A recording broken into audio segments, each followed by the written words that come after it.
Hello, everyone. My name is Lucy Cantrell, and the ARC of North Central Virginia asked for me to come bring some information about what's going on with the developmental disability Medicaid waivers, especially priority level one and consumer directed services. So, those are huge topics, and this will just kind of be a high level overview. And today is July 23rd, 2024.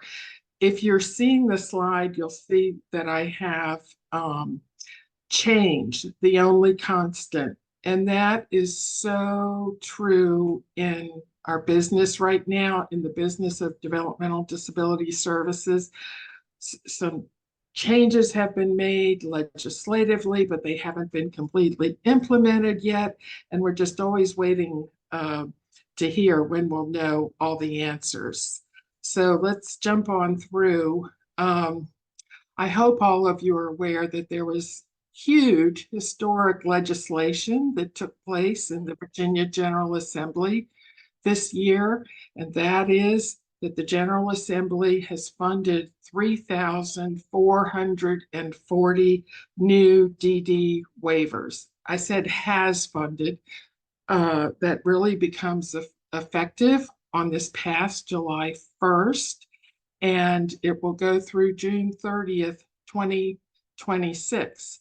So over the next 2 years, there will be 3,440 new DD Medicaid waivers, the FIS waivers and the community living waivers. And these will be for the people who are on the priority level one on the DD waiver waitlist. And all of that happened because of many of you who I suspect were part of the advocacy. Maybe you've been part of the advocacy for years and years to get priority one funded. And you see the crowd down there at the Capitol. The governor was there that morning. The temperature was 16 degrees, but we came out there to meet with legislators and with the governor to ask for the wait to end. So let's just talk about what's going to happen this year, and we're talking about fiscal years. So between July 1st, 2024 and June 30th, 2025, there will be 172 new community living waivers, and there will be 1,548 new family and individual supports waivers that will be available to people who are in priority level one. And then in the second year of what's called the biennium, another similar process will take place until by the end of June 30th, 2026. All of those new 3,440 waivers will have been assigned to people who are on that wait list. So for this year, my slide isn't showing exactly right. Hold on. I'm sorry. I got ahead of myself. So for this year, you'll see that the waivers will start being assigned in July of 2024. And then there'll be another tranche of waivers that will be distributed starting in October of 2024. And the same thing in January and in April. So this is all dependent upon the Center for Medicaid and Medicare Services approving Virginia's request. And I was really hoping that by today, we would know that CMS, Centers for Medicaid and Medicare, had approved the new waivers, and the community services boards would soon be allocating them. So basically, the waivers roll out on a quarterly basis. So are you saying, Lucy, then that approval has not quite yet happened? It hasn't happened as far as we know, because we do not have information that says that CMS has approved giving out the waivers. We Okay, so expect no, that to be any day now. yes, okay, And thank you. so we're kind of back to change is constant. Something could have changed 2 hours ago and we just don't know yet, or maybe in 2 weeks, change will take place. So priority level 1, those are the people who are going to be eligible to receive either a community living or a family and individual supports waiver. So it's very important that people who are on the wait list know what your priority level is. And oftentimes I talk with families and they have no idea what their priority level is. They don't know how to find what their priority level is. So the way you go about doing that is contacting your local community services board, and you say, my family member or myself, I'm on the DD waiver wait list, and I would like to know what my priority level is on that wait list. There's also a number that you can call if you don't know who your services board is or how to get in touch with them. You can call 844-603-9248. You're also welcome to contact the ARC of Virginia, and we can help you make sure you know who your community services board is. And Marilyn, I'm sure you can help with that too, right?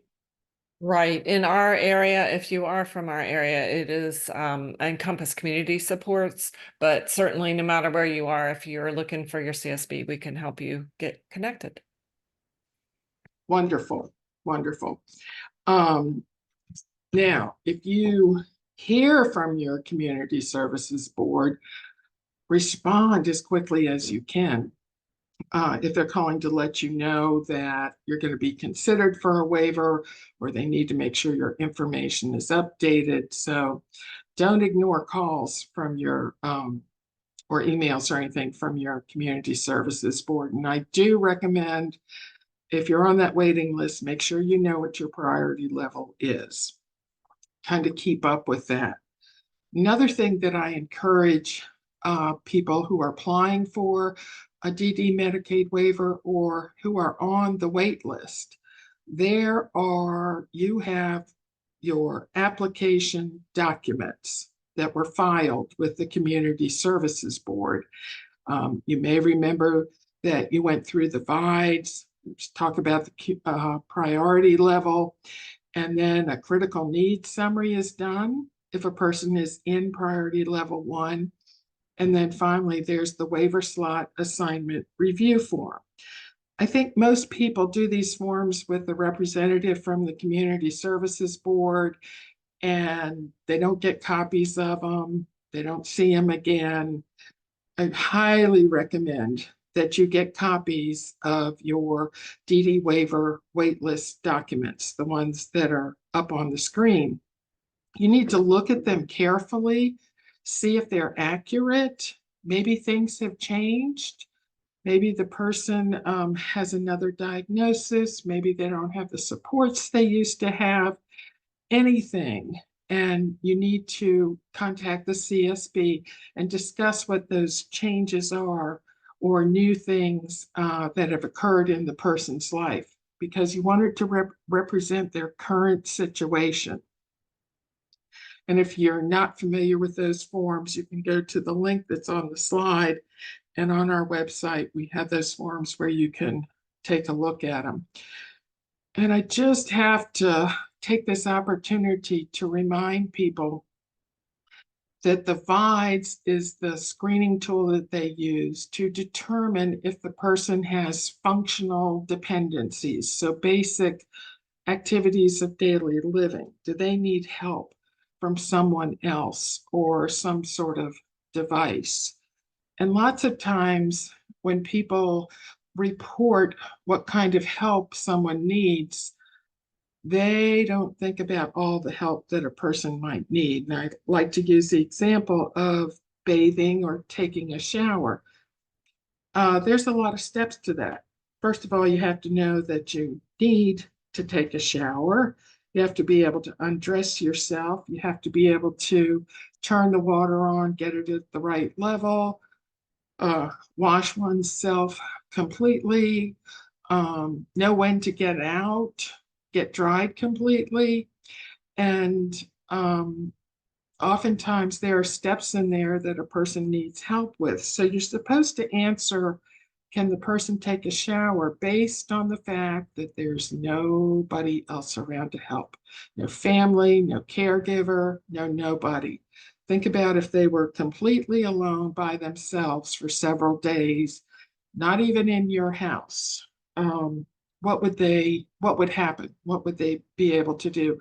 Unfortunately, the instructions for that, I've never heard a screener go over those instructions with the individual or the family.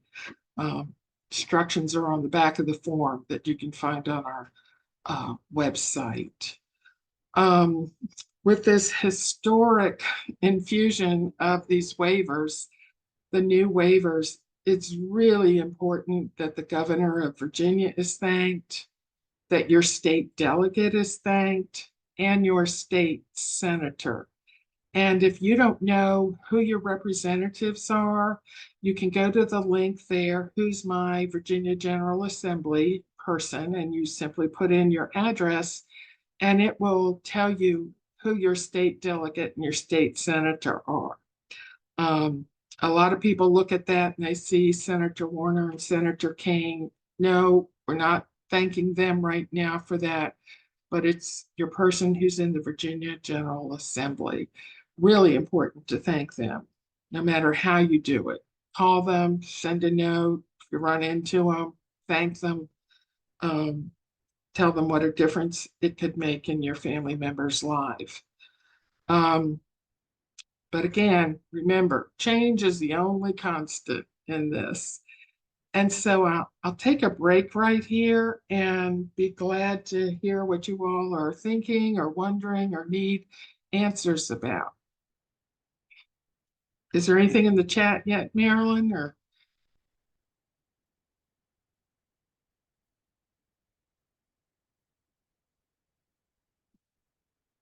I'm so sorry. I messed up my mute button. No, nothing in the chat yet. And anybody have a question right now for Lucy?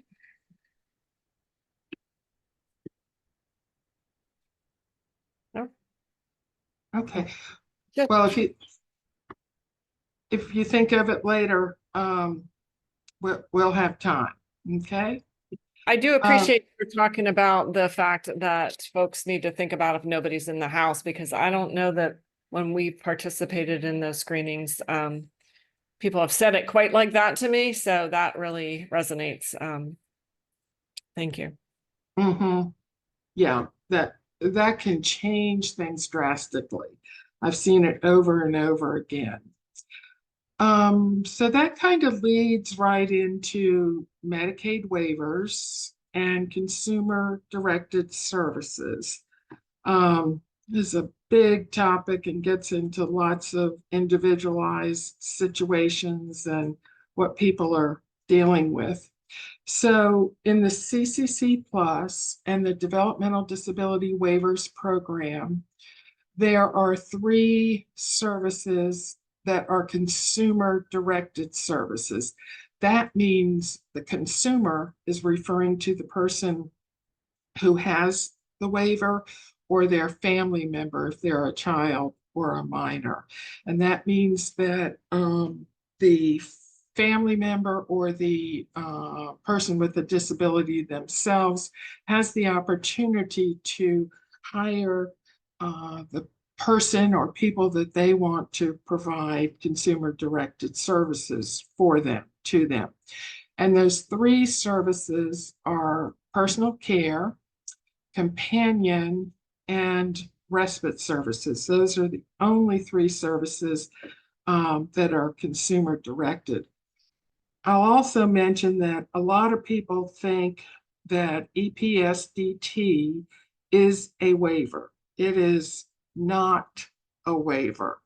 So there are EPSDT services are for people who are under the age of 21. It only applies to that population, but you don't get personal care services or consumer directed services through EPSDT. It's only if you have a waiver. So a big change that came about because of COVID was that parents of minors with a waiver may provide personal care, or another way to put it is they may get paid for providing personal care services to their family member. This is a huge change. Families have wanted this for decades, but until the pandemic, there's absolutely no appetite in Virginia among lawmakers, the governors, anyone, to be paying parents of minors to provide personal care services. And for those of you that have adult children, of course, parents may also get paid for providing personal care services. So in both of the waivers, personal care services, this is according to Medicaid, are meant to provide your family member with support both at home and in the community. So the typical services that are provided are around, the typical supports that are provided through personal care are around activities of daily living. And by that, we mean bathing, dressing, toileting, eating, feeding, transfer, those basic things that we all have to do every day. So with this change that parents of minors are able to be paid, we have to look at some definitions. So we have step parents, we have legal guardians, and of course, the parents of any adopted children. They are all considered potential people who can provide personal care services. And the language that's used to identify those people, they're called legally responsible individuals, or LRIs. And I hate to get into all the jargon, but you'll see that LRI, or legally responsible individuals, a lot. And that's what they're referring to there.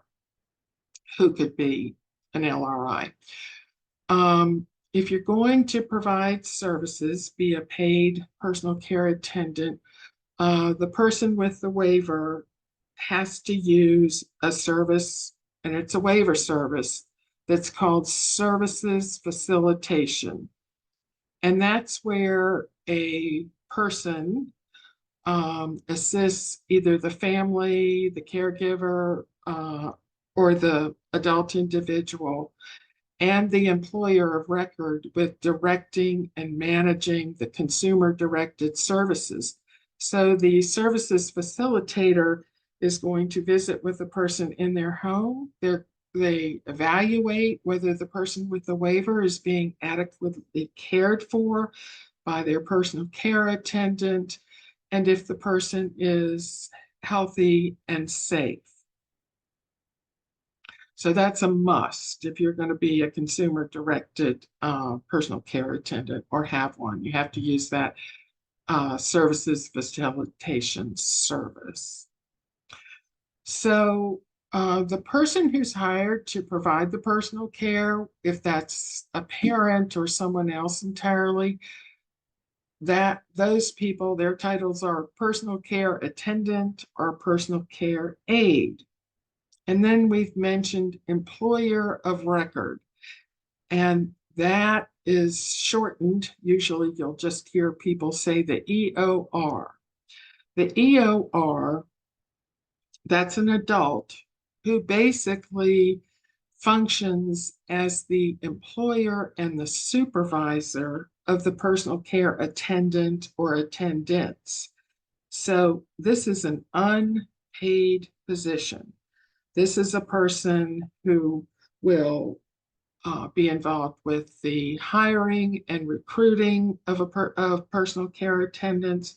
They'll have supervisory functions, and they function as the person who approves timesheets. So this is a pretty important job. And oftentimes people run into trouble trying to find someone who can be their employer of record. But those are two terms that are important to know: personal care aide or attendant, and the EOR, employer of record.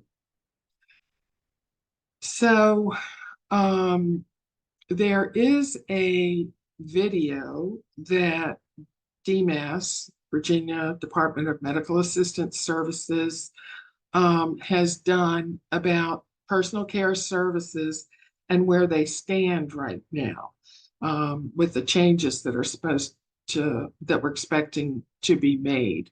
So I would recommend after this that you take a look at that video. It's very informative, goes into more detail than we're probably going to be able to go into today. It also tells you that with the changes that the Virginia General Assembly has mandated, that they are just waiting for approval from CMS and for the regulations to be developed, and the changes made to the regulations that will be made, because now parents of minors can be paid personal care attendants. So I want to, because change is the only constant, I want to highlight some of the changes that are going to happen to consumer-directed services as a result of action by the Virginia General Assembly this past spring. Currently, an LRI, so that's a parent of a minor who is providing personal care, they have a limit of working 40 hours per week.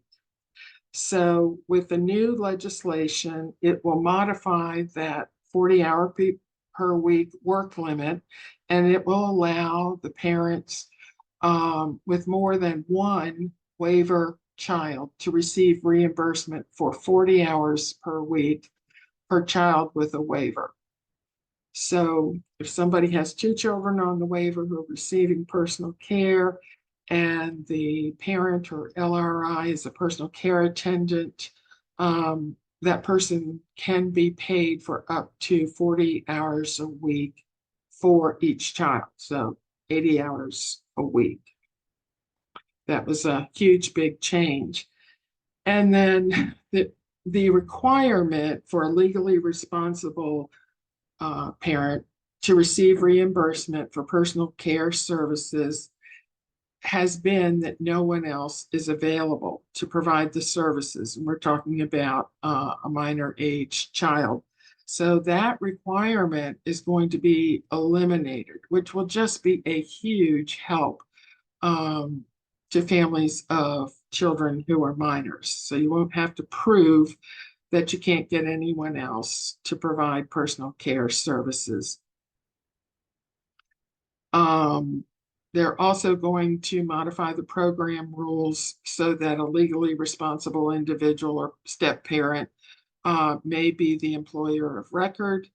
And then the General Assembly also directed that there be that the Department of Medical Assistance Services evaluate the possibility of allowing respite services for DD and CCC plus waivers based on cost estimates and methodology used for obtaining the cost estimate. And so a report is supposed to go to the General Assembly about this no later than November 1st, 2024.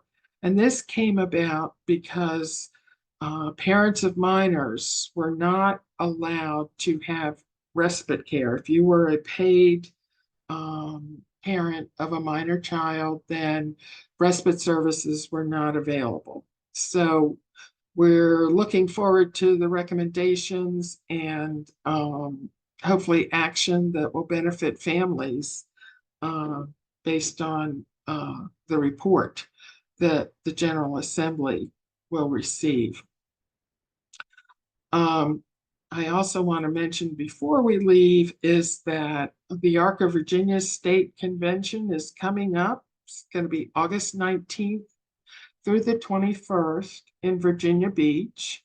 Registration is open, and I hope everybody who can will come. You can click on the link and see the great speakers that we're having. This is also a time when we spend a lot of time listening to people with disabilities and their families about what's working for them and what's not working, and developing what will become our legislative agenda